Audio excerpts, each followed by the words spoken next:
Dear listeners, dear members, a very warm welcome to our exclusive webinar today, which is for members only of our AHKs. The title of this seminar today is Regional Business Perspectives After COVID-19. So we have prepared for you this exclusive content to provide you with information on the current situation, economic situation, as well as economic prospects in the neighboring country. But also we will be discussing industry-specific issues that directly affect your own business and your own company. So as members of the German Chamber of Commerce Abroad, or AHK or AHK in German, you get the opportunity to access not only your AHK, but also the whole network, which is active in 92 countries. So today you will receive answers to the questions that you have sent us, answered by the general managers of the bilateral chambers in Bulgaria, in Greece, in Serbia, in Turkey, Romania, and in Nordmacedonia. So my name is Antje Resig. I am based in our headquarters in Berlin, and here I am responsible for membership of our AHKs worldwide, and I'm very pleased to be your moderator today. I will later on switch off my camera, so I will be the voice from the off for you today, and I will guide you through the session, which will take approximately 90 minutes. Before we start with the Q&A session, where we go in detail to your questions, we will actually start with an individual introduction by the general managers of each chamber, who will give us a short overview over the current economic situation in their countries during and after COVID-19. And this session will, as I mentioned, take 90 minutes, so we will go into a 3-minute business overview of the countries. So now let's start the introductions. To you participants, I would kindly ask you to keep your microphones on mute and your cameras switched off. And yeah, so I'm glad to introduce Dr. Mitko Vasiljev to you, representing AHK Bulgaria, and to hand over to you. Thank you for joining, and we are curious to see what Bulgaria is like these days. Yes, thank you, Mrs. Resig. Yeah, dear participants, dear members, ladies and gentlemen, my name is Mitko Vasiljev. I am from the AHK in Bulgaria. The economy, business and society are facing now new challenges, and the negative effects and consequences of COVID-19 are already here. This crisis situation caused by the pandemic is a big social and economic challenge that we have never faced before. And our focus today is to discuss the perspectives to change experience and knowledge, because the cooperation and the common efforts are most important resources for dealing with this situation. According to a survey among our members in Bulgaria in March this year, over 90% of the companies claimed that the coronavirus already affected their businesses. That shows that the impact of COVID-19 is enormous. Bulgaria began preparing for COVID-19 pandemic early in order to avoid excessive pressure on the health system, and adopted a number of measures in response to the effects of COVID-19 epidemic, including tax measures, direct and indirect economic stimulus measures, employment, social-related measures, and so on. I will mention only a few of them. Firstly, the government announced a financial package of 4.5 billion levs, or 2.3 billion euro, to support the business affected by the restrictive measures. Secondly, the so-called measure 60-40, by which the state pays employers in sectors affected by the coronavirus crisis 60% of the salaries and social insurances of their staff, so that they are not fired in the crisis. The government expectations are that about 170,000 jobs can be preserved by this measure 60-40, and the provided resources for the measure are 1.5 billion levs, or 0.8 billion euro. Third, Each person in unpaid leave will be able to borrow quick interest-free consumer loans up to 4,500 levs or 2,300 euro. Fifth, payments of corporate taxes will be delayed until the end of June this year. Next, the European Commission has adopted 88 million euro scheme to support Bulgarian micro and small companies to help them to continue their activities. Next, in Bulgaria, the construction sector, the shops and houses of worship were allowed to keep their doors open. And last but not least, the National Assembly Committee on Budget and Finance adopted on first reading the proposal for introducing from 9% VAT on restaurants and books. The usual rate of VAT now is 20%. The crisis situation affects all sectors of society, and our common objectives are to soften the consequences for citizens, for employers, and for companies. And we need partnership and cooperation in order to support each other at regional and international level for dealing with this crisis. Thank you very much. I'm now ready. Yeah. Thank you so much, Dr. Vasiliev. Okay, let's look at Greece. Professor Athanasios Kelemis, when can we go on holidays again? Very soon, I hope. I had a look at my smartphone. I got the first feedback already before start talking about our topic. I have to get a haircut, somebody told me. And, unfortunately, nowadays it's a difficult issue.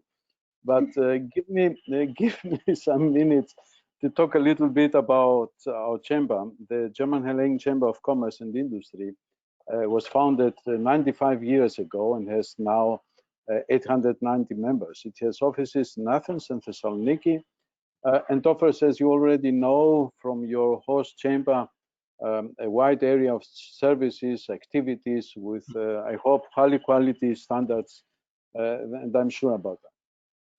During the COVID-19 crisis or lockdown, we offered workshops and free webinars regarding several topics. For example, how is the situation at the border? How is the flow of persons and raw materials? What's going up with climate protection and so on. Our chamber has the environmental issues, I have to say, very high on its agenda, focusing also on renewable energy sources, energy efficiency, and of course focusing on cooperations between countries and companies in the field of green technology and sustainable growth, sustainable development. That was the short introduction to our chamber. Allow me that, Antje, and now I pass over to current situation in Greece. In the past few months, we have been going through a specific situation, an unknown period, which is characterized by strong uncertainty and variability. Greece has made a significant effort, I have to say that, to control the health consequences of the COVID-19 crisis. The Greek government tried to reduce the spread of the infection, and I have to say that very early in time with rigorous measures for the citizens and of course for the businesses. I believe that the more successful a country is in fighting the pandemic, the shorter the economic recession and the stronger the recovery of the economy. Those that have currently difficulties lifting lockdowns or easing the restrictions, they will have several problems in the near future. Today in Greece, we have 2,892 infection cases. That's really not so much compared to other countries. And while deaths have been increased to 173. However, public health protection measures have already affected the performance of the Greek economy. and the Greek economy began already to decline. Production and service companies, with few exceptions, as well as schools, hotels, and so on, almost all the shops have been closed for almost 3 months. It's already clear to everyone that the next day will bring some changes and restrictions. We see that in our trade fairs, how we handle that, and we have enormous breakdown by our turnover there. But we have to learn with in the near future to coexist with coronavirus in our everyday lives. Speaking about tourism, the collapse of the tourism sector in Greece is enormous. Take in your consideration, please, that almost 25% of the country's GDPs is generated by this industrial sector. And of course, retail and logistics are also very, very strong affected by this crisis. According to Commission's forecasts, the recession in Greece in 2020 estimated by 9.7%, but next year, 2021, the country is expected to return to growth again, with the GDP rising up to 7.5%. That's the highest figure in Europe. But honestly spoken, I will not be surprised or impressed if we are going to get by recession double digits, more over 10%. We have different estimations from institutions, from the Greek government, but I think the forecast from the European Commission is a good basis to see how the things are running currently and how the future will be. In order for Greece to achieve this goal of recovery, the government has already taken a bundle of measures to support and finance businesses, and of course, to support the labor market, utilizing state and EU funds, as well as EU structure funds. The Greek government has decided on a package of approximately 24 billion euros. This includes grants, includes loans for companies, employers, freelancers, and so on. But it is focused on those businesses who are closed or have suffered several losses in the past. We salute as Chamber the joint proposal of Germany and France to create a fund of 500 billion euros to focus on the challenges of the pandemic crisis. The Prime Minister announced already, and yesterday from Thessaloniki, tourism is opening. That's the answer to your question, Antje. To the first set of countries with similar epidemiological performance as Greece by the 15th of June. That means traveling to Greece will be without any requirement of test before travel or quarantine after travel. City hotels are opening on the 1st of June and seasonal hotels 2 weeks later. This is a short interview about the current situation in Greece. Thank you very much. Thank you, and we will look at all those details in the question section later. Thank you, Professor Kolemis. We are now moving further in our alphabetical order from country to country, and here's Patrick Martens from North Macedonia. Thank you for your quick update. Yeah, thank you, Antje. Thank you, dear participants. North Macedonia and our office, well, we are a small country. We are always saying we are as big as Hamburg by inhabitants, and we have the purchasing power of Gelsenkirchen. So that is maybe, for those who are not so familiar, already a category where you can see what advantages and disadvantages you might have. The advantage is that we have managed as a country to establish a lot of foreign direct investments during the past 10 years. So we have become primarily an exporting nation in the automotive industry. And traditionally, we were a textile manufacturing country. and with our past history of being a part of the former Yugoslavia, we have a significant industrial history. So that was easy to be used after the collapse of the industry and socialism to rebuild something new. That's how we gained a little bit of importance again. And so the question is how COVID-19 might have an impact on the re-emerge of the industry. And of course, the results cannot be foreseen at this stage.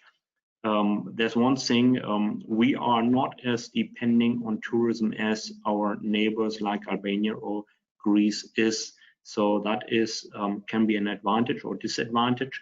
We also, of course, have a hotel industry, which is primarily linked towards business travelers. And we have, of course, a lot of indigenous restaurants, cafes, and they were, of course, strongly affected by the whole crisis.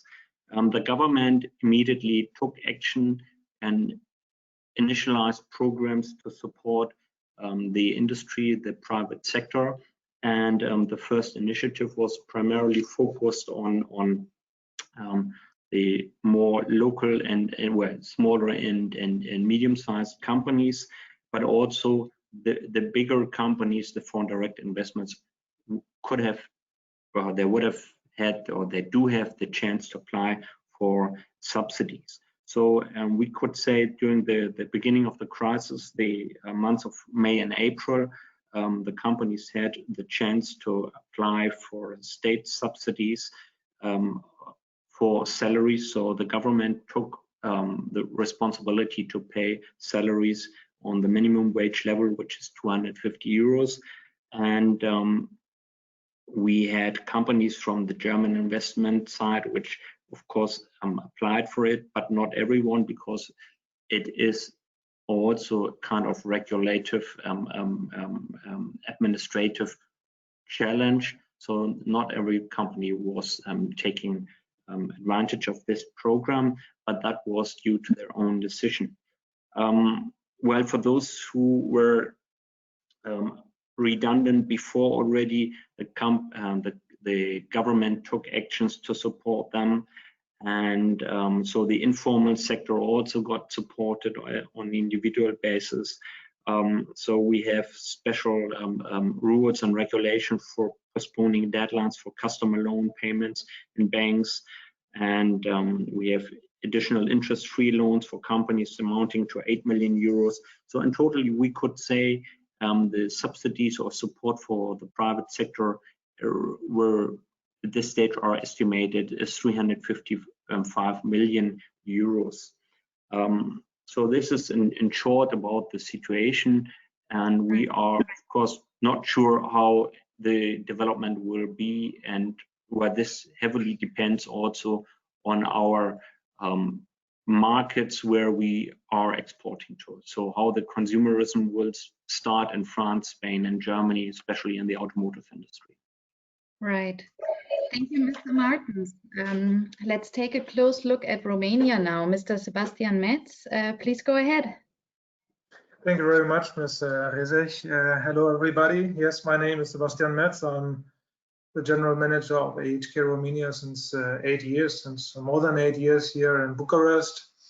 Also, as an intro, for those who are interested in more information about the current situation, we have also quite a lot of information on our webpage. We created a so-called newsroom on COVID-19, and we update this homepage, this newsroom, very regular. So there you can find also surveys. We did so far 3 surveys of the German economy here in Romania, and also other detailed information about some legal and tax related information. Yeah, how is it looking in Romania? Let's short look on the numbers, which stabilized in a good direction. So they are decreasing, they are stabilizing, they are getting better. roughly 18,000 infections. Out of them, 11,000 are cured, and the death toll is around 1,000 people. Romania was introduced the lockdown or the restriction in mid-March, and quite strict and quite early also, due to the fact that they know that the health system, the health infrastructure here in Romania is not so good, maybe in comparison to the one in Germany, in order to cure and to treat many thousands of people. So that's why Romania decided from the beginning on a very strict lockdown of the public life.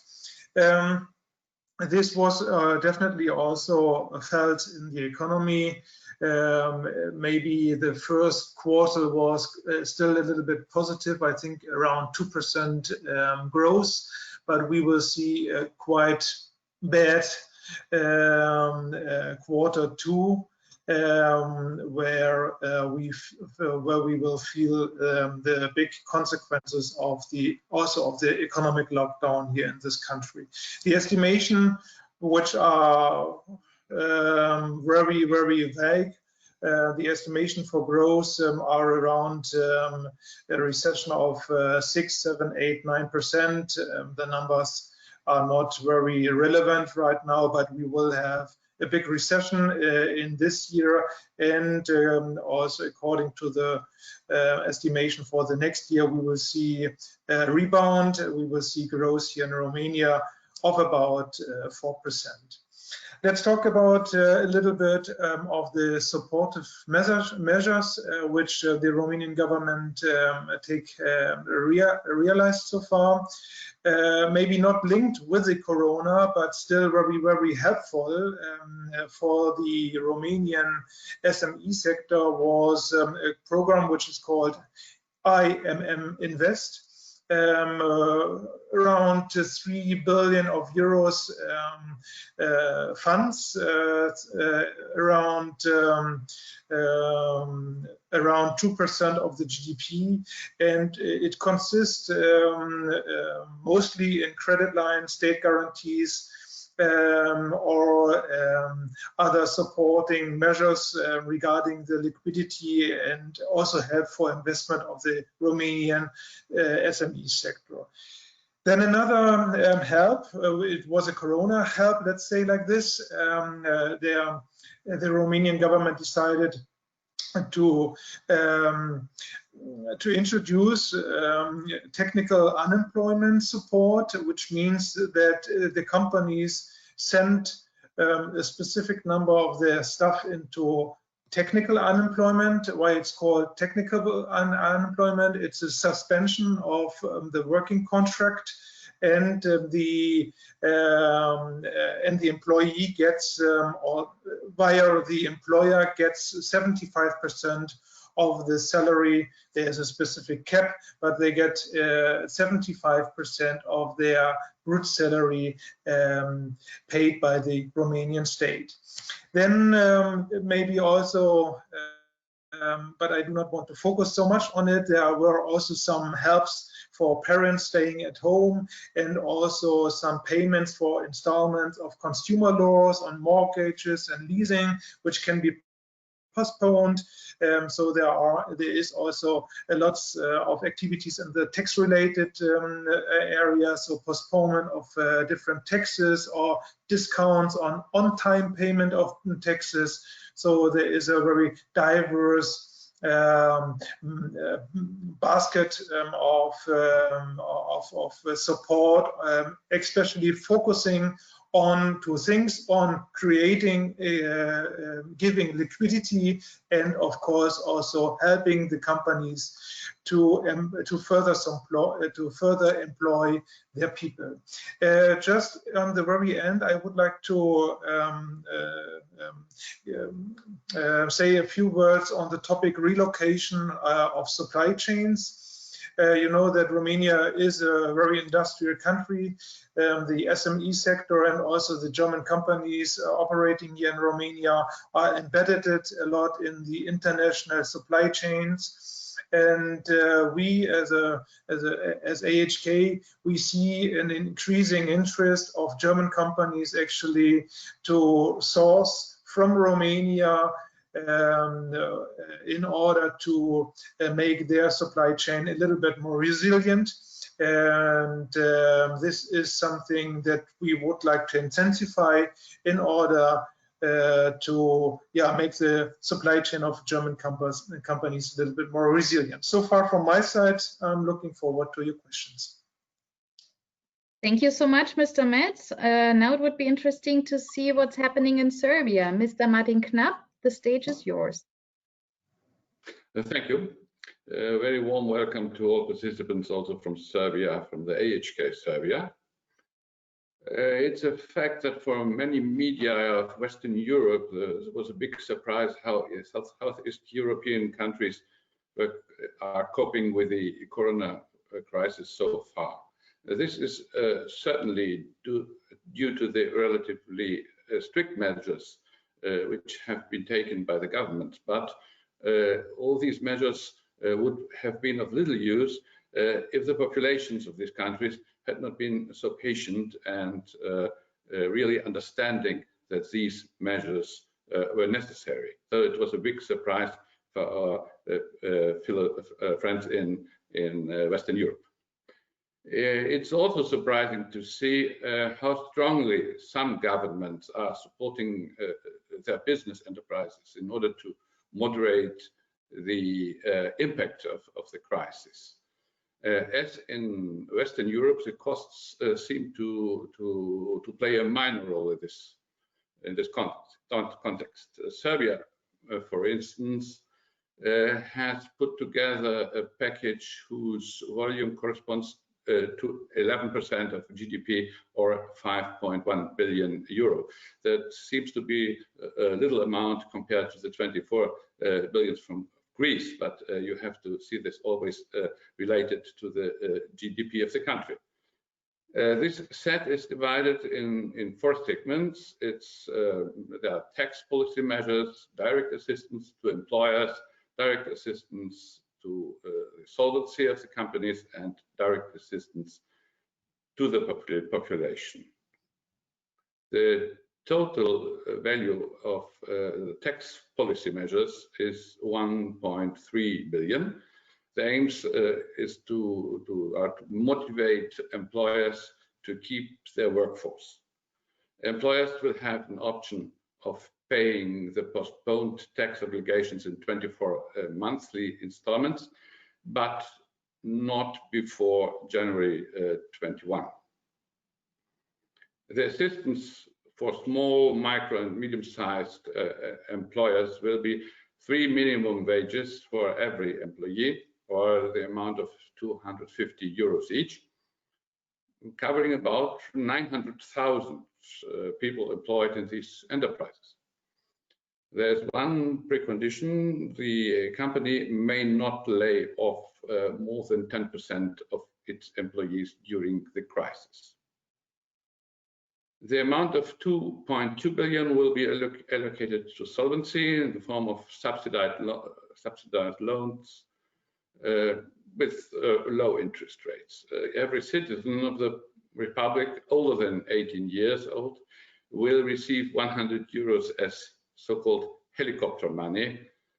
Payment started just 2 days ago. Of course, this has nothing to do with the elections planned for 21st of June. Speaking about the state's help to small and medium companies, the Serbian government has done a pretty good job there, considering that no one was really prepared for such a crisis, and considering that health was an absolute priority. Now, no one knows how much the economy will suffer due to the COVID-19 pandemic. In the end, it will depend on each company individually how it will overcome the crisis. All economies today have a global character because they depend on what is going on in the world. The closing of borders broke a lot of supply chains, especially those starting from the Far East. According to a quick survey published recently by the German Chamber Organization, about 1/3 of German industrial companies are currently looking for new suppliers. Several of them are considering suppliers from Southeast Europe. And this, I think, is an opportunity for the region that the region should make use of. Thank you very much. Great, thank you so much, Mr. Knapp. We will dig deeper into the topic of this later in the session, but for now, let's look at the final country presentation for today from Turkey, which will be presented by Dr. Thilo Pahl, and then we will jump right into the questions. Mr. Pahl, please. Yeah, thank you very much, Mrs. Resich, and dear members, dear colleagues, thank you very much for inviting Turkey also to this webinar. These are very special times, and we all can learn from each other's experience how to handle this exceptional crisis. At the beginning of the year, the world looks relatively bright for Turkey, relatively, because you know Turkey has a full agenda of hot international topics like Libya, Syria, refugees, Cyprus, and so on. But at least it was bright because Turkey recovered from a severe recession. And then on the 11th of March, it happened also in Turkey. The first corona case was announced here, and then the world totally changed here in Turkey as well. That gives you a brief summary of the economic situation in Turkey. As already said, Turkey was recovering from a severe recession started in summer 2018. A severe recession with inflation about 25%. The Turkish lira lost half of its value in 2 years' times. And so for me, it was surprising that the last year ends with a growth in the amount of 0.9%, because the outlook at the beginning of last year was very, very grim with the high inflation and with a lot of international conflicts. And the main growth drivers for Turkey are exports and tourism. And now you see why it's not necessary to explain in detail what are the prospects for Turkish economy in this year. Is Turkey suffering from the travel bans and the contraction in international trade. Some words to the figures. In corona cases, we have about 160,000 cases in Turkey. Every day about new cases, about 1,000, and 4,400 deaths. The death toll is, in comparison to other countries, very low, so that is a good indicator for a good health system in Turkey if you take the official figures and numbers. The corona policy itself is characterized by quick and determined responses. The flights to China were stopped immediately, the border to Iran was closed, and school and university were closed 2 days after the first case was announced. So maybe what is different in Turkey to other countries? Now let me say so, the government has a special eye on the economy. The guiding principle was keep the economy running. There was no complete shutdown in Turkey. Production was reduced because the diminishing demand mostly from Europe, and of course retail and restaurants were suffering because these were also closed in Turkey. I don't want to go into detail into the main parts of the Turkish protection shield because my colleagues explained similar measures in their countries. We also have short work allowance, we have tax payment postponements, and so on and so on. Cash support for lower incomes. But maybe it's interesting to hear the volume of the package. The volume is $36 billion US. This is about 5% of the Turkish GDP. That is remarkable if you have in mind that Turkey comes from a recession. and Turkey has spent a lot of money in the last 2 years to stabilize its currency and its economy. And now you see that the international investors are more and more skeptical about the financial situation of Turkey. The Turkish lira is losing a lot of its value and is now having a low beginning of May against the dollar at the beginning of May. Right now, we have finished the celebration of the end of Ramadan, and the next steps of normalization will take place now on the next days. All main automotive factors in Turkey, Turkey is the 5th biggest car producer in Europe, started already. Of course, there are new protection measures. The shopping malls are open. Turkish airline will fly again. Domestic flights first from the 4th of June, and then international flights from the 11th of June. But school will keep closed till September, so my kids are happy. And now I'm running out of time and give the floor back to you, Mrs. Hessig. Thank you so much for the introductory round and the detailed information. We are now starting with the first round of questions that you, dear listeners, have been sending us in advance. So the first question actually goes out to all the chambers present here today. So I would like to ask each of your general managers to give a very short answer on the following. I'm reading the question now. Which industries are affected the most? What are the prospects and how are the governments supporting the companies? Should more happen at an European level?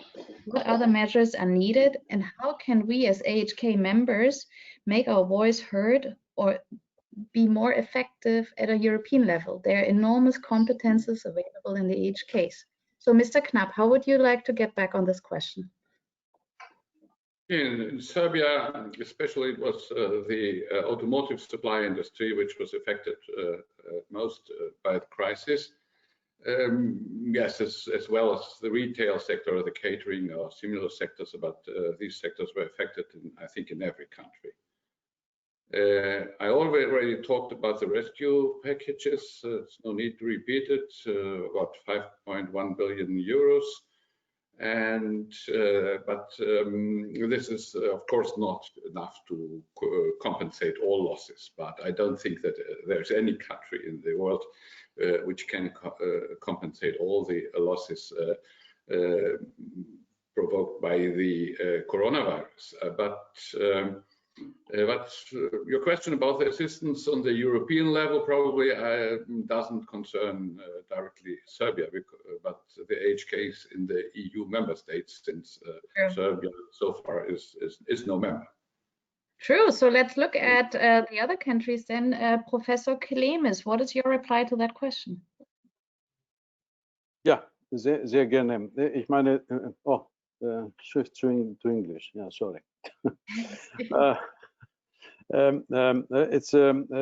It's a question with a lot of dimensions and with a lot of parts, and I will try to answer to all of them. As I said before, Greece, the main industry in Greece, the heavy industry, as we say, is the tourism industry, and all those sectors which are direct or direct in relationship with it. I mean, suppliers. I mean, service providers. These are this 25% of Greece GDP is affected the most. Also, other facilities like restaurants, they are facing also serious problems due to the 3-month lockdown and due to the restrictive measures that came into force for their reopening now. And I mean, the same situation we have in several countries. It's nothing different, but the retail business and the service business in Greece is really very hard affected from this crisis. Also, another sector is not very much known in Greece is the sector of SMEs, of small and medium-sized companies, is extremely under pressure in Greece due to lack of liquidity. You don't know that, but it's important to mention that 99% approximately of the Greek companies are SMEs, and that based on the definition of the EU. it's a large number of companies that do not have very easy or easy access to countries' banking system. It's very important for Greece to succeed with all these measures that have been taken. The effectiveness of the government's measure, I mean, this will be just in practice. We will see the results, but the first impression is that that are measures, they are going in the right direction, and that's important also for participants. True. Interesting, thank you. Dr. Thilo Pahl, Turkey, what's the situation there? Yeah, if you look at the industry, the automotive sector is affected most because Turkey, as I already said, is the 5th biggest car producer in Europe, is deeply integrated in the supply chains, and so this sector is suffering most from the current situation. Just to give you a number, the exports shrank in April by around 41%, in the automotive sector 77%. So that's really really drastic number and figure. The other sector is the tourism sector. Tourism represents about 12% of the Turkish GDP. 2.5 million people are working in the tourism sector, so they are also suffering most from this current situation. Regarding what the government has done, I already told something about the protection shield. So they're really trying to tackle all these problems, but as Martin said, the volume could not be enough, because to compensate all the negative effects is nearly impossible to solve all these problems with money. In the end, it depends if there is a pickup of the economy in Europe and all over the world to recover from this severe situation. Regarding EU, Turkey is also not a member of EU, but Turkey is very important. EU is very important for Turkey because 50% of our exports are going to European Union, and so it would be a good opportunity now to renegotiate the EU customs union to support trade between Europe and Turkey. Thanks. Thank you. Sebastian Metz. Yes, yeah, I mean, also for Romania, it's valid. The industrial manufacturing industry is suffering quite a lot. We have a very huge automotive industry here as well. Ford and Dacia are producing here, but 2/3 of the turnover in the automotive industry, which is about 23 billion euros annually. 2/3 is of the turnover is done by the automotive supplier industry, and of course most of these supplier industry delivered their goods to Germany and to other plant facilities in Western Europe or in the neighboring country, and when you don't sell any more cars or other investment goods, then of course you are suffering also here. We are also suffering here in Romania. There's no secret. HoReCa tourism as well. It is not a very important sector for Romania, but of course there are lots of companies still active in this sector, but he was suffering, I would say, the most. And in the retail, it depends on the retail. Food retail is not suffering in Corona times. Maybe we all get a little bit fatter, so maybe they are not suffering at all. And then I would say less suffering is we have a very strong IT and BPO, business process outsourcing or shared service activity here in Romania. I don't see any problems in this sector. Maybe later on, because they are also selling their products to other sectors, but right now there is no signs of less activities, and especially also in the construction area. The projects still going on, especially in the infrastructure area. There are the projects are speeding up actually, so this is a little bit the situation. And the service sector, I would say, it depends on what kind of services you are delivering. So this, I would say, quite a very mixed picture. What we see right now, the biggest problem right now, I mean, not only for Romania, but in Europe, we have to create demand again. We all need that the consumption regain speed and regain joy for spending money. And this is something that we only can create when we create confidence that that our more or less normal life will go on and will start again. So we need confidence, we need demand. Otherwise, we will not restart very fast. Thank you. Patrick Martens, your reply. Oh, you have to unmute your mic. Yeah. So, well, yes, despite the support from the government here towards the private sector, which, as I mentioned at the beginning, took place, the challenges for the exporting industries here in North Macedonia were primarily linked to fulfill the obligations of their contracts towards their clients in France, Spain, and Germany. So those were primarily automotive-related industries, or the big car manufacturers. And during the start of the crisis, our major activity from our office was to do a kind of crisis communication. And our member companies had serious questions towards the implementation of these new rules related to the COVID-19 government actions.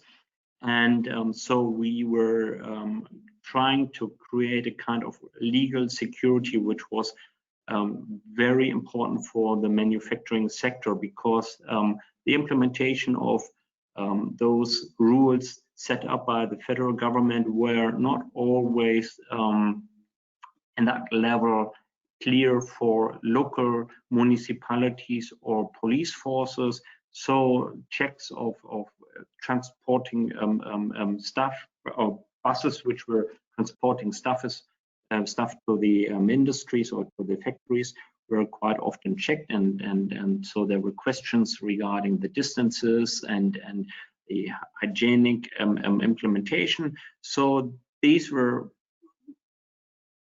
was, let's say, a legal uncertainty at the beginning, where we did support. And here still we are in a situation where, when we are picking up again our manufacturing industries, that we do need certainty for those who are plant managers, what they can, what they shouldn't do. And of course, they all want to follow the rules and regulations, but they need certainty about what they can do. And so, of course, the other industries here, like retail business, tourism, were affected. Retail business and tourism is, of course, quite often an indigenous industry. They got supported, but they would suffer as well. And as Sebastian Metz just said, picking up after Corona crisis heavily depends on the demand in the other countries about who wants to buy a car now, whether you want to go in public transportation and want to pick up COVID-19 in Berlin in the metro, or you take your private car and you buy a new car, like in China now, the rates of people, first-time buyers of cars. I wish this would take place here, and that they will all buy new cars, so that we will pick up and supply them with new cars and the parts assembled here in North Macedonia. Interesting point. Thank you so much. Dr. Vasiliev. Yes, thank you, Mrs. Risek. Of course, the negative effects of COVID-19 are not equal in the different industries in Bulgaria, and not surprisingly, tourism, restaurants, hotels, event managements are among the most affected sectors. The revenues of the companies in these areas are falling sharply, but their costs remain constant. Maybe transport, logistics, and automotive industry are also affected. And not only big companies, but also a great number of SMEs suffer under these circumstances caused by coronavirus. In my first statement, I already mentioned some of the measures taken by the government and parliament, like tax measures, economic and social measures have been taken by the state. The measures taken are clear to the companies, and according to a survey we did in March, I said it, most of the companies expect from the state reduction of bureaucracy, simplification of processes, creation of a plan for economic recovery, provision of financial aids, as well tax reliefs. The question, is the state support sufficient? My answer is rather no, but I think this is the situation in many other countries. Bulgaria does not have the financial potential like other big countries, and the state budget is rather limited. Right. The next question, more measures on European level. My answer is yes, and such activities would be highly appreciated and welcome.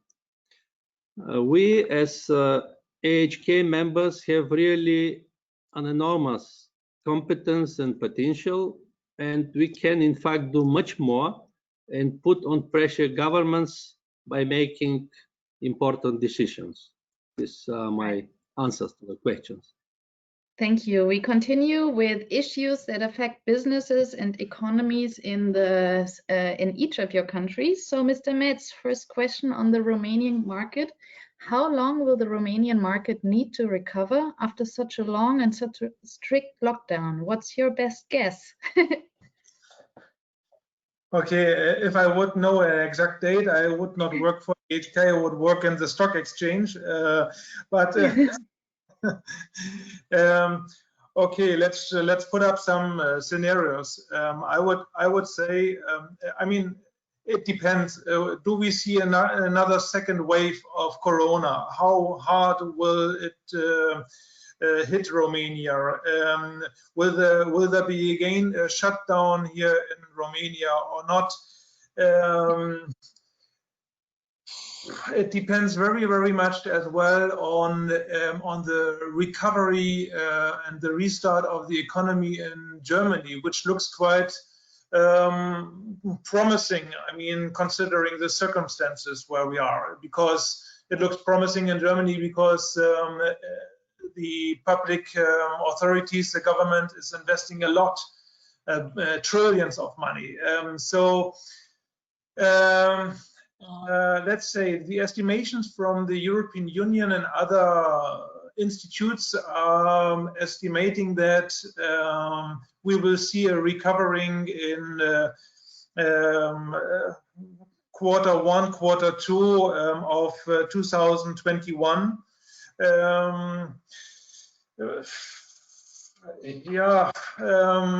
I cannot say more. I mean, we have to see maybe the factors or the variable, the influencing factors actually. Right. And we have to observe it right now, and what will happening in Germany, what will happening with the epidemic, and then we can only act maybe in the next 2, 3, 4 months, but not anymore. So this is very, very difficult, this question. And you mentioned in the very beginning that you keep updating the website, and I think this applies to all of our countries in the AHK network. So yes, it's a very unpredictable situation, but we will try. We are still trying to keep the information as updated as possible. So it's basically on an hourly basis update. So yeah, also also maybe in this group, I can only highlight also the surveys done by the DAHK, by our umbrella organization in Germany, because they will give you a very, very good overview about what is happening in Germany. These surveys are very, very helpful, at least for us here in Romania, because we can say we can predict a little bit more exact what is happening in Germany. Right. Okay, Dr. Kulemis, 2 questions about Greece coming up for you. First one is, what is the strategy of the Greek government to keep the economy up and running, taking into consideration that tourism, which is highly affected, plays such an important role? We touched upon that early, so I will read the second one out to you right away, which is Greece ready to end the state of a lockdown? Okay. Thank you very much for both questions, and let me start with the first one. As I said before, the Greek government's plan is to take measures to support the economy in total of 24 billion euros, which are available in 3 phases, and allow me to break down these three phases to make it clear. The first phase concerned the lockdown period. Let's say that was the shock phase, the first 2 or 3 months. The second phase concerns the period between June and October. For both of these phases, 14 billion euros will be allocated for the economy to cover the lost ground, the losses from the pandemic. The third phase will begin in November. We don't know when it's going to be finished, but it will cost approximately 10 billion euros and will aim at the fastest possible return of the Greek economy to growth again. According to the first estimates from the approximately 20 billion euros revenues that Greece had last year from tourism, in this year the estimation starts by 4 billion and goes up to 8 billion euros. And I have to say that at the beginning of the year, the first 2.5 months, Greece had already a turnover from tourism from 1.5 billion euros. Is Greece ready to abolish the state of pandemic? Based on that, what has been announced already from the Greek government, Greece will insist on the policy of taking all necessary measures against the spread of COVID. However, having in Greece this valuable and positive experience of the last few months, I think any future measures will be taken in Greece geographically and demographically. That means they will not have the logic of horizontal or universal measures. That's very important also from the economy.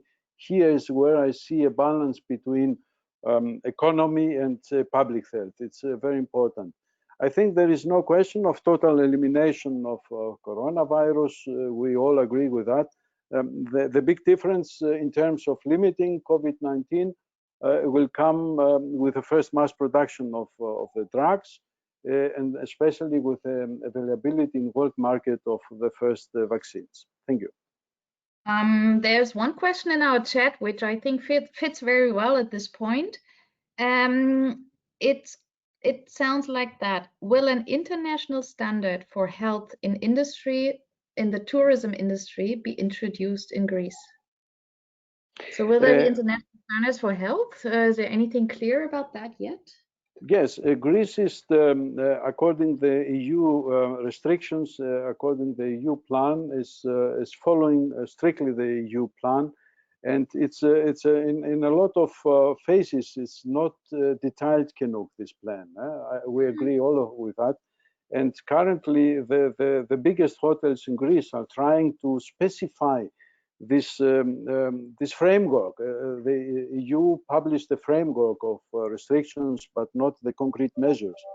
And the Greek government and the SETE, that's the Association of Tourism Industry in Greece, they're trying to specify these details. And I hope that by end of this week, latest next week, we are going to have this final strategic program with all of the restrictions, with all of with all of the restrictions. Yeah, thank you. Thank you so much for covering that. Mr. Martens, the next question is about the economy in North Macedonia. How will you regain the economic loss, and how long will it take to do it? I mean, due to COVID-19, we've experienced a massive loss. So, yeah. Well, similar level of question like well, Romania. of course, I can't really answer that question, but let's consider the situation. What was the German success story in 2008 after the financial crisis? It was also the so-called Kurzarbeitergeld. And the Kurzarbeitergeld, so the support by the government to pay this, the salaries, made them or put them in a situation that they were not really huge redundancies. And other markets, other nations had in their industries, in the automotive industries, huge redundancies. And when the economy picked up again, the German industries, the German companies already had their stuff together. So the manufacturing process could be initialized immediately, and so they didn't have to recruit again their staff. And as I said, we had partly payments by the North Macedonian government towards the industries, and at this stage we can say there are not really redundancies so far. They have not taken place. The question is how long we can maintain that situation. So how long our companies here, the foreign direct investors, can maintain keeping their staff together without having serious redundancies. And this depends again on the markets in France, Spain, Germany, where our clients are. And I don't know. Yeah, I do think that the whole situation in terms of regaining the same level as before COVID-19 might take up to 2 years. But we will be in a situation, if development is continuing like it is right now with the reopening, I guess we might somehow have a normal situation in our factories around September. But to regain the whole before COVID-19 stage, that might take 2 years. Thank you. It seems to be a hot topic these days, the topic of nearshoring.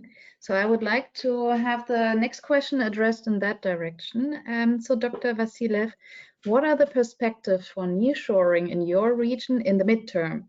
Like, are there any initiatives that are going to support this concept? And is manufacturing and service shifting from faraway countries to nearshoring destinations in Southeast Europe? Tell us a little bit more about it.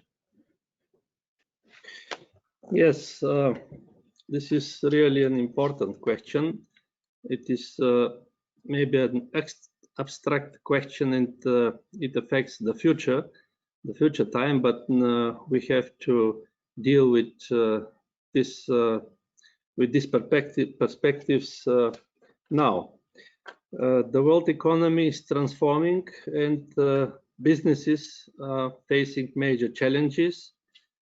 Distributions in supply chains proved to be a problem for a number of companies, which will be expressed as an increased desire to reduce their dependencies by diversifying supply chains, by shifting some of the supply and production to other countries.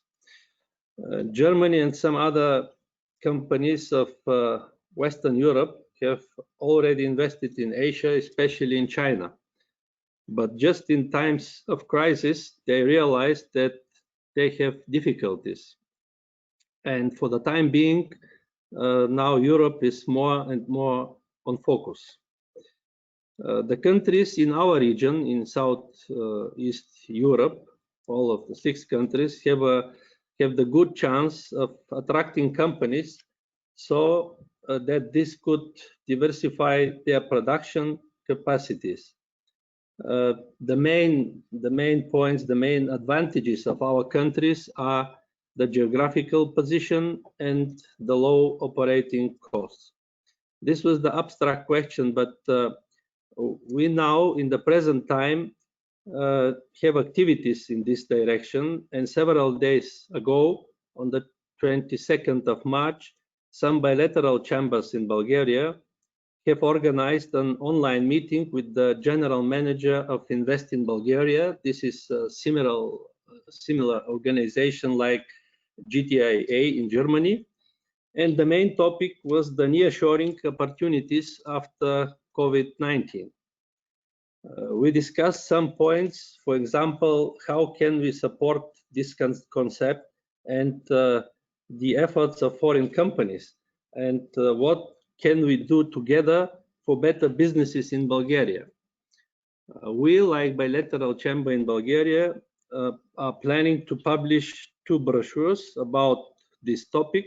One of them is doing business in Bulgaria, and the next one is the catalog of suppliers.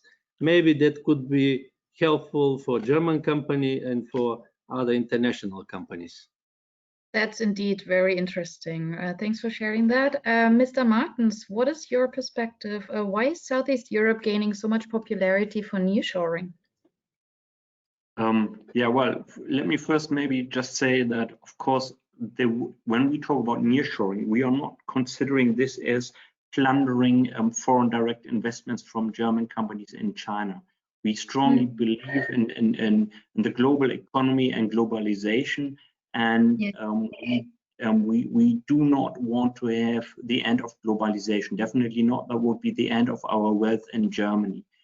But we will have maybe a kind of reconsidering from some industries in some areas. For example, like in China, we have companies which are considering the local market for doing investments, and they have been in Wuhan, and of course they see now that this is an issue, just having one focus on one destination. So you might have companies in pharmaceutical sector which are redeploying within China and going to different regions, but of course production the environment for production costs maybe in China, or they might be still lower, and the pharmaceutical industry is very much depending on how the so-called health insurances and the German government is deciding on the pricing, because if there are still this pressure on low-cost manufacturing for the pharmaceutical industry, there will not be any interest in shifting or moving to other destinations. But North Macedonia is in the same boat like Serbia, Bosnia-Herzegovina, Ukraine, or Morocco and Tunisia. And we do see that we have all similar, or like Turkey, we do have all similar investors so far, primarily in the automotive industry. And we do think that the next step of picking up the next level of the manufacturing sector would be, of course, by far more higher level of automatization. And so that's where we do think that we have that capacity moving to the next step. And also the next level of investments would not have such focus on the existence of the labor market, because higher skilled labor is existing, and so here it will be the next level for industrialization. And I think those mentioned countries are very much in a similar situation, offering similar things, and we are all neighbors of the European Union, and I guess that is our advantage. And of course, we are ready to participate in this group of AHK chambers. Will also, I guess, coordinate, harmonize its services towards potential investors. Perfect, thank you. Dr. Pahl, let's take a look at the logistic situation. Did the logistic and transportation activities continue during the COVID-19 in Turkey? And the person who asked the question is also asking, is it safe to travel to Turkey for holidays? Nice combination. Let me start with the holidays. This is a little bit poisonous question because I cannot guarantee it, that Turkey is virus-free in the summer times. So let me say a diplomatic answer that Turkey is working hard on this. There will be a new certification process for every hotel, for every touristic institution, for example, to make sure that there's social distancing, the sterilizing of hotel rooms, of transport vehicles. The occupation rate in the hotels is limited to 60%, and every arriving tourist will be tested at the airport. They don't have to wait at the airport. They can go to the hotel and wait for the results. There will be full transparency about the hotel situation in the holiday destination, about how many beds in intensive care units are available. So they are really working on it. And the German company TÜV Süd is in charge of it to observe this process and to implement this certification process. So Turkey, maybe no destination in the world will be risk-free in the summer, but maybe Turkey is really working hard to reduce this risk in the summer times. Now the question, logistic, a clear yes. Of course, there were some queues at the border, and the border to Ukraine was closed. It took more time, but in the end, the flow of goods was not completely interrupted. Turkey has done a lot to safeguard the supply chains. Just to give an example what Turkey has done, in the beginning of May, they lifted the ban for foreign truck drivers when they would like to enter Turkey. They don't have to go into quarantine. They can come into the country. Of course, they are tested, and they have to leave the country during the next 3 days. But it was possible to enter the country without quarantine.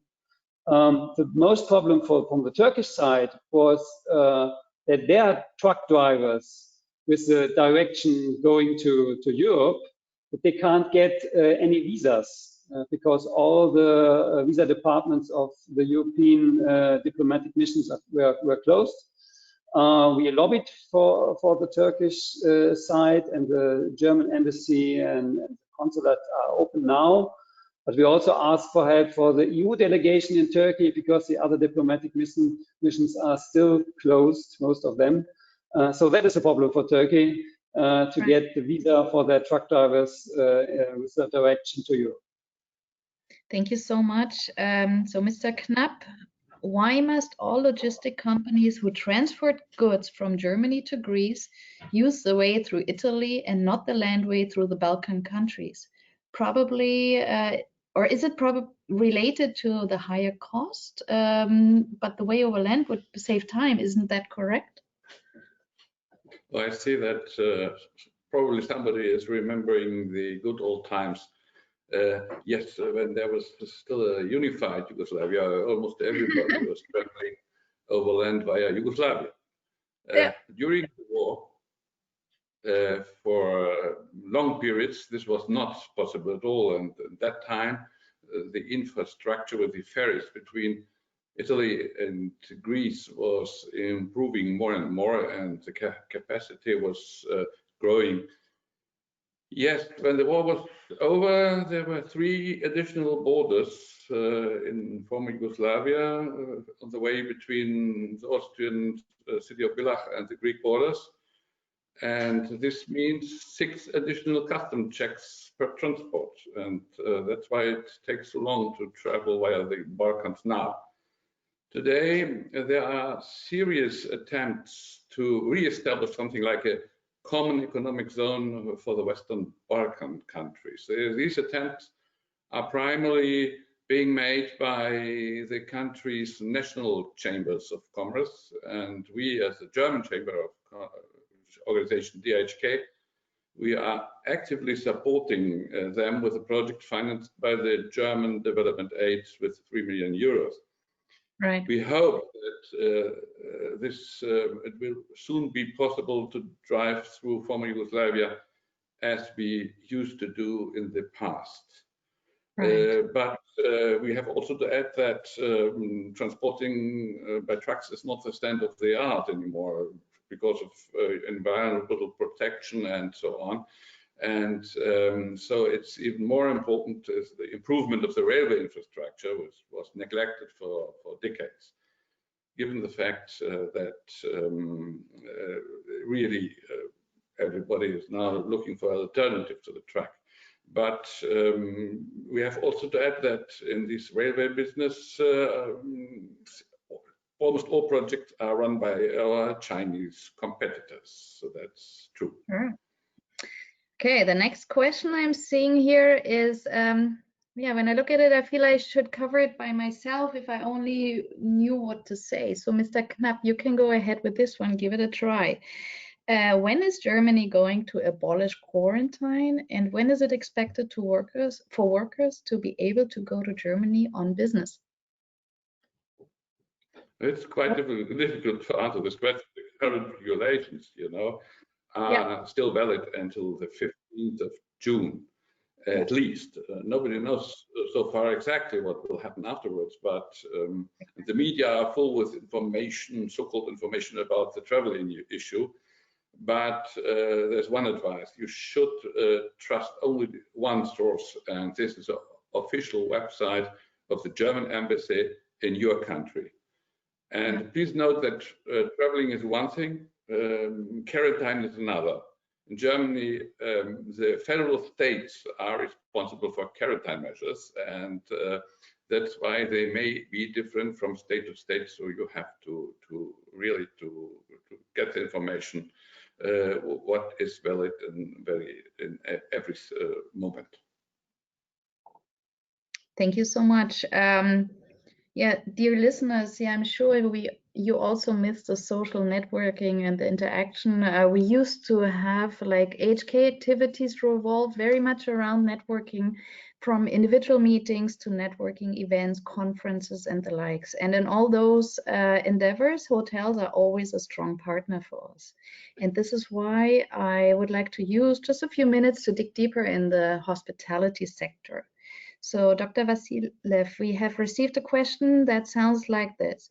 What's the situation with corporate and social events in hotels and other venues? When are they expected to commence, and with what sort of restrictions? Yes, I think I have mentioned it shortly. The organization of events was among the most affected by the coronavirus situation. Most of the events have been cancelled, even in our chamber. Some of them was postponed to the fall months or even next year. And in Bulgaria has been introduced an extraordinary epidemic situation in the country until June the 14th.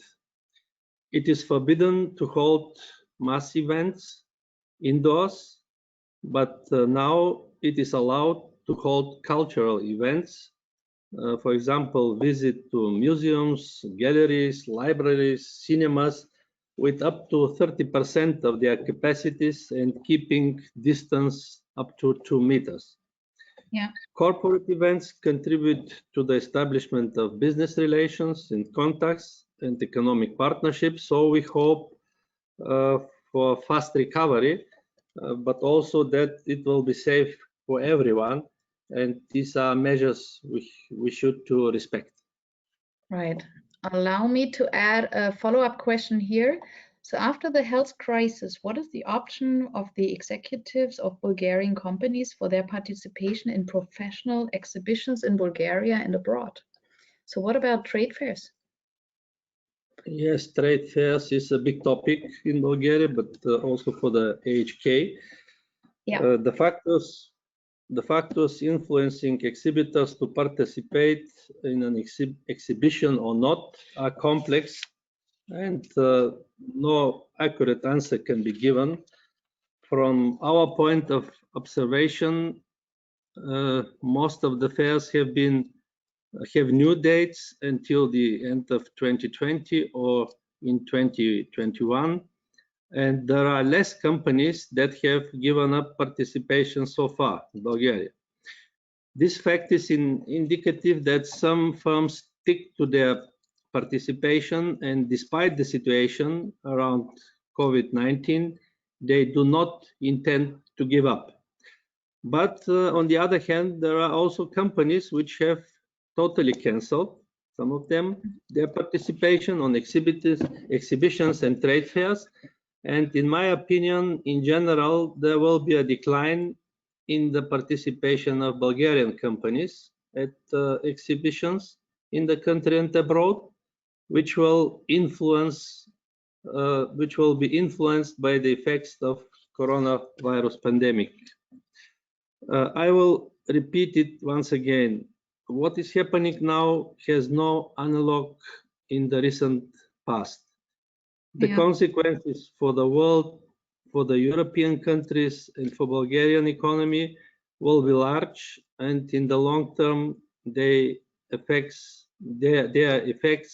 will be manifested. That's why we need to work together and we need to support each other. Thank you. True.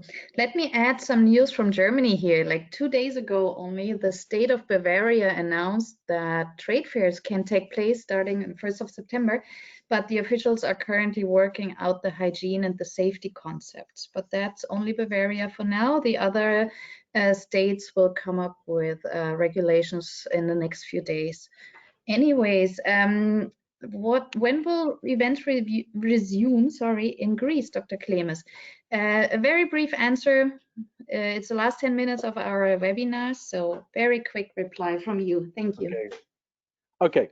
I said it already before. I think that the Greek government is working currently on a very specific plan for reopening the tourism and hotel businesses. I hope by the end of this week or latest next week, we are going to have all these details. And with details, I mean how will be the measures of social distancing, this carrying masks for mouth and nose, cleaning hands, and so on and so on. The capacity of the hotels, they have a top range of 50%, and there are will be some regulations by dinner and so on and so on. But all these measures, they will be defined currently, as I said, and they will be known by the end of the week. So I cannot add something specific now to that. What I can say is that, in particular, the yachting market has been opened since May 25th. And the city hotels will open by the 1st of June, and all the remaining hotels by the middle of June, by June 15. So that's currently the plan of the Greek government, according to the hotels and the businesses there.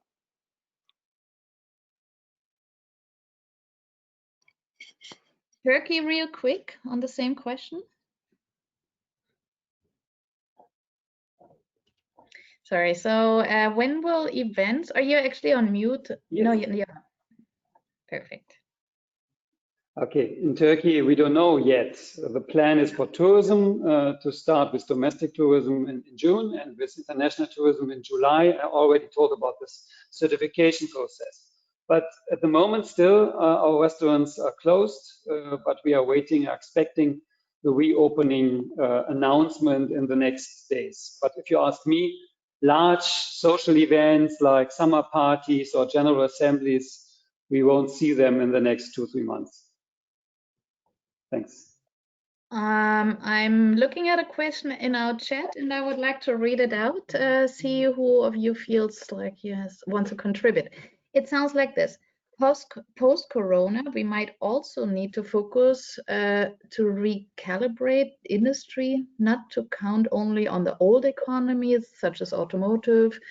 So the question is, do you see opportunities and or competitive advantage of your country for new economies, such as artificial intelligence, green energy, or the likes?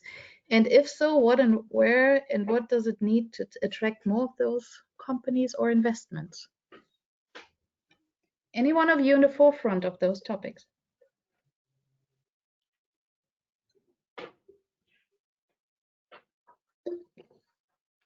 I think Mr.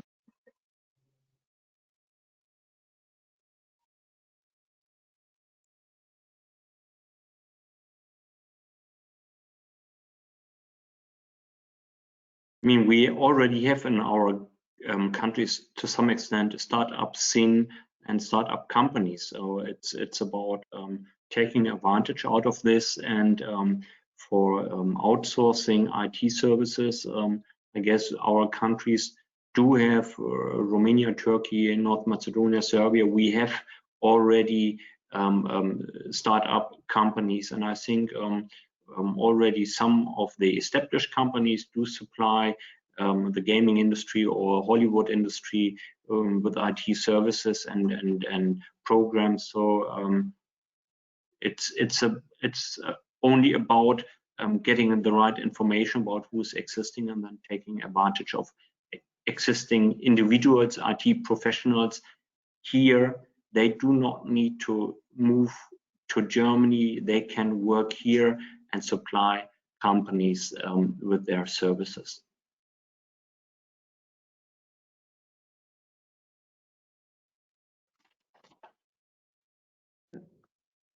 Mr. Metz, we can't hear you. At least I can't.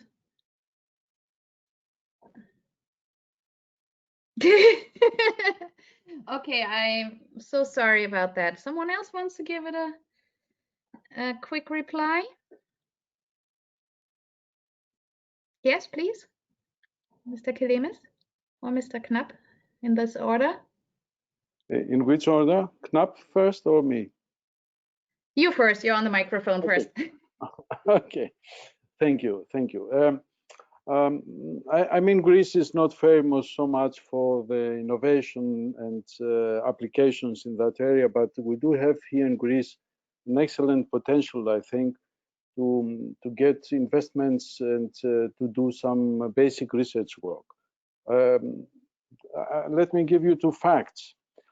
We have currently about 400,000 people working outside Greece. That's high educated people. They are not workers, simple workers. They have studies here, and they do have a very good qualification.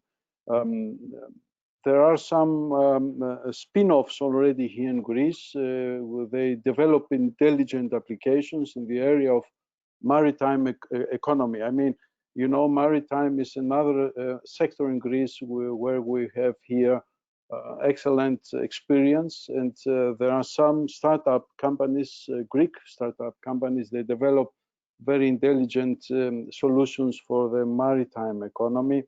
And the last fact I would like to add is the initiative from the Greek government is almost 2 years old now in Thess to establish Thess in Tech, an institution to lock to Greece R&D departments for big from big companies to do the basic research work here in Greece.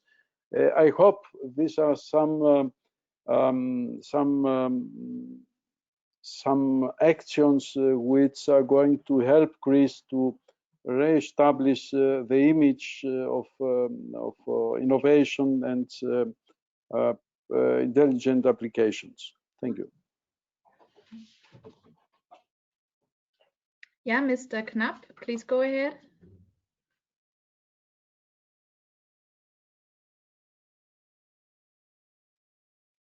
I also can't hear you. I'm sorry. Maybe my microphone now is working. Awesome. Yeah, perfect. Yeah. I think also for Romania, the IT sector is a big winner actually of the Corona crisis, and definitely it will boost the already very dynamic IT sector here in Romania. So especially in the field of cybersecurity, fintechs, augmented reality, robotics. We have very, very good companies here in Romania, and they will benefit from it. And I think we will see a very good development here in this area.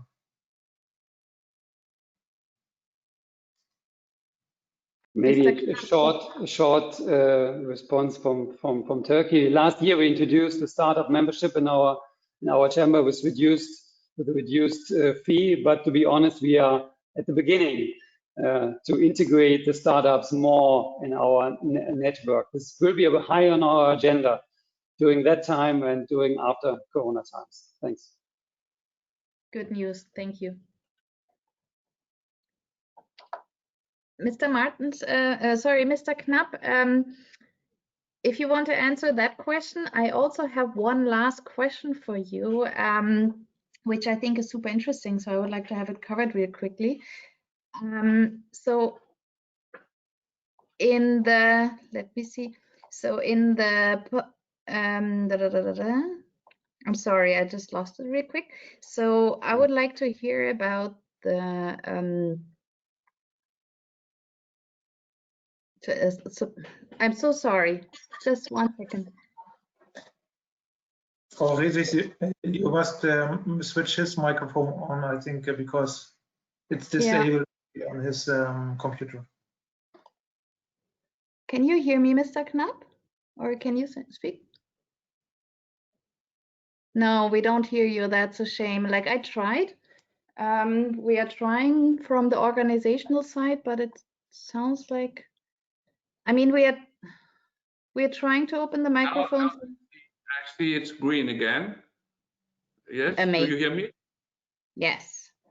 Perfect. Do you hear me? Okay. Yes, I hear you very well. So thank you so much for, I hope this is working now. So I have one very last question for you, because I heard about supply chain initiatives in the Western Balkan. Can you tell us more about it? Mr. Knapp, please. Yes, for sure, I can tell you. And because supply chain is really a big issue, it's also an issue for the Chamber Investment Forum. The Chamber Investment Forum is the umbrella organization of the Chambers of Commerce, the national chambers of commerce in the Western Balkans. And they have started an initiative to enhance supply chains within the region in order to increase the added value produced by the industry in the region. Again, this project is supported by us, by the German Chamber organization. I already mentioned this project, and so we are very optimistic about that. But also, the AHK can help anybody who is interested in finding suppliers or partners or locations for investment in the near neighboring countries. Since, as it was mentioned in the beginning, we are part of a network of 92 countries and 92 AHKs in 92 countries, and any member of the AHK can make use of the services of the other AHKs on the same terms as a German company. We have always to take into account the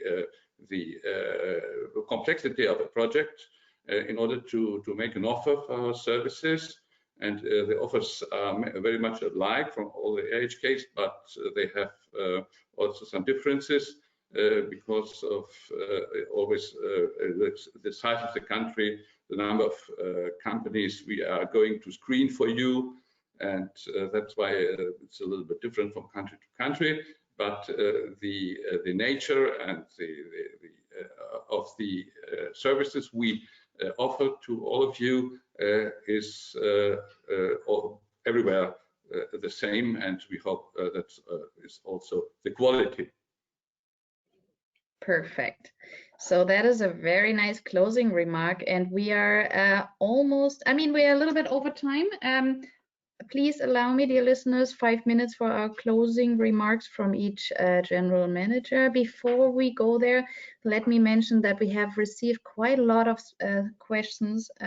We were, of course, not able to cover them all in this live session here today, but don't worry if your question wasn't among those who were answered, but you will be receiving an email afterwards from your chamber in charge, and they'll be sending you the question in answer very shortly.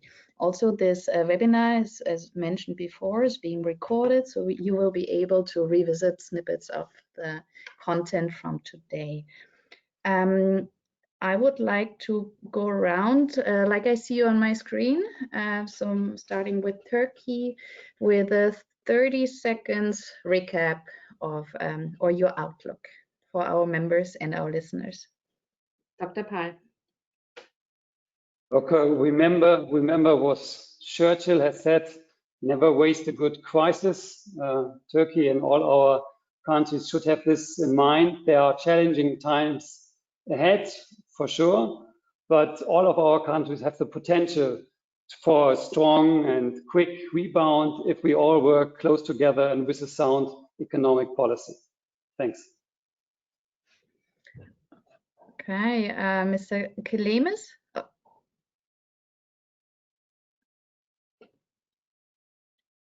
No? Now can you hear me? Yes. I have to say it was a great pleasure for me to participate to today's event. It shows somehow how strong the network, our network is, and I hope further actions and initiatives will follow in the near future for our members. Thank you. Dr. Vasilev. First of all, I want to thank to all participants for joining us and asking questions. Secondly, hopefully this is just the beginning of series of events on different topics, which will allow us to meet colleagues from our network, AHK network, not only in this region, but also in Europe or worldwide. Some days ago, I wrote an article in Handelsblatt entitled "Eastern Europe Overcomes the Crisis, Germany Wins." That is a good sentence.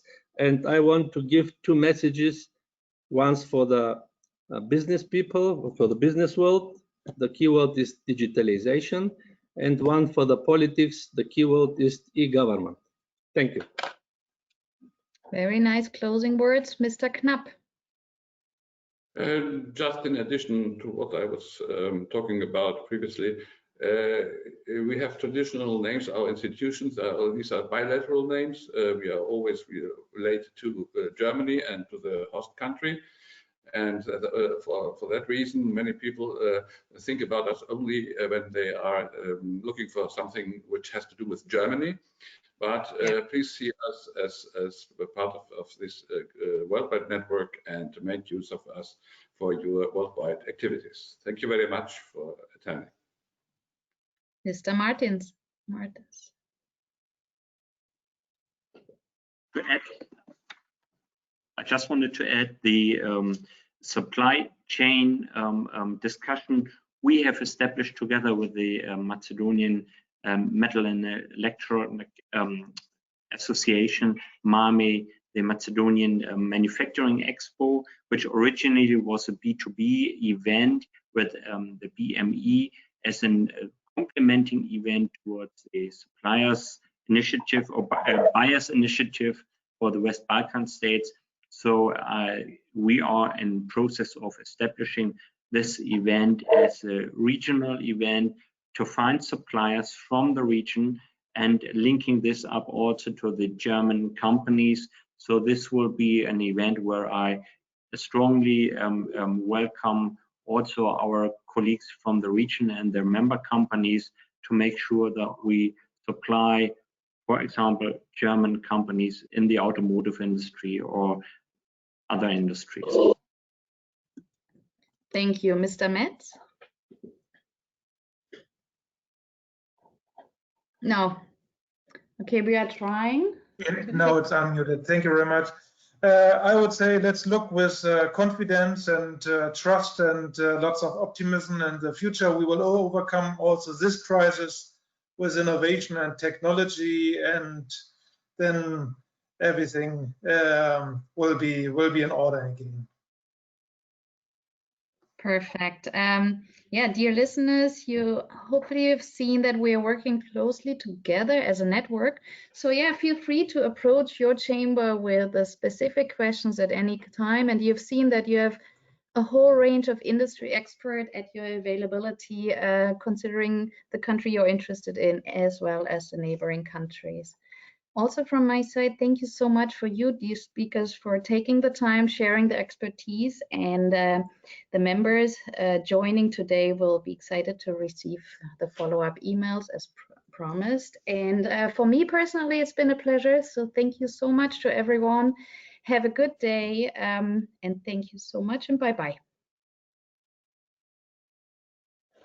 Bye. Bye-bye.